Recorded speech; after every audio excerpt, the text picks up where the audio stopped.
Atleta xadrez masculino de Portugal, Matfi Farima sai campeão absoluta e a jogo comunidade países língua português tinha rua no Racing Lima e a modalidade xadrez.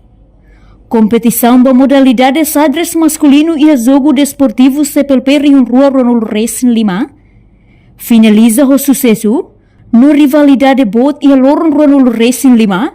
Fulan julho tinha rua no Racing Lima e a centro convenção dele. Atleta xadrez de Portugal, Matfi Farima expressa sentimento orgulho, tamabele sai campeão em evento internacional e a modalidade xadrez. Nia parte mos hato agradece ba Timor-Leste, nebe cria um evento bot idane, hodi halibur nação membro CPLP Sira, hodi rola parte e a jogo idane. Já é terceiro, agora os portugueses confiam em mim e levam para mais. Tenho muita experiência no terceiro. Fiquei chocado com as primeiras duas partidas, foi assim tão fácil. Isso são adversários muito fortes.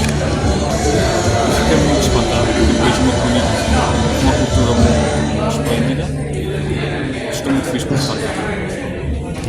Portanto, competição idane, halau o formato, round robin, nebe participa husi atleta na inem, husi nação Portugal, Angola, Cabo Verde, Timor-Leste, Moçambique e incluição Tomé e Príncipe. Portanto, Matfi Farima, mak atleta husi equipa Portugal, horatin rua atus rua tolunulu, mostra dominação total e a tabuleiro, ela invencível e a ronda lima, nyehetam ponto total 5 ponto mamok.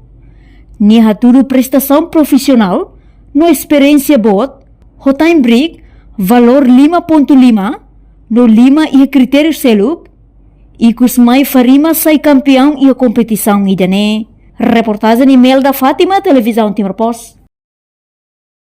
Janela informação ba emogoto.